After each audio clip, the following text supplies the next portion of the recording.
Alright, so this is just a little bit of a follow-up to that last video. So I've got that in link on, and I could see already I was going to run into the same problem I had with the last one as far as the tendency to round off that 10mm stud trying to get it torqued down because just of the lack of room. You know, you've got to use a deep socket on that stud because of the length of it. If you try to use a shallow, it won't go on far enough. So when you use the deep socket,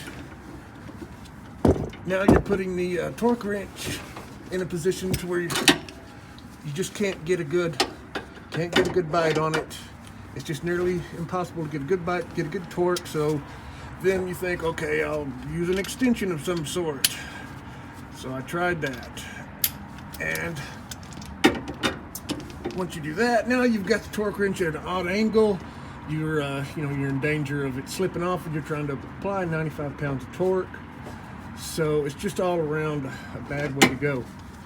But in reference to that, to my solution for getting that rounded stud, getting the nut loose off of that rounded stud, the same 10mm little pass-through socket,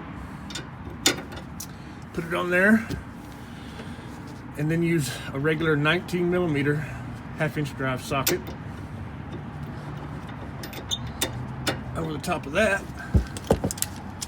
Now I can put my torque wrench onto that, and remember this: the torque wrench is set in what would normally be reverse or loosen because of the stud.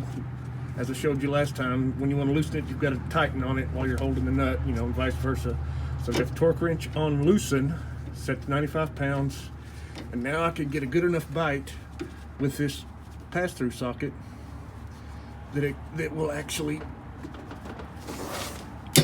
click. There we go. That is so much easier than how I had been trying to do it. And of course you can see my jerry rig here, third hand, but hey, whatever works, right? Anyway, so now I'm going to do the top one. It's not as bad as this one. There's a little bit more room to work with, but same thing applies.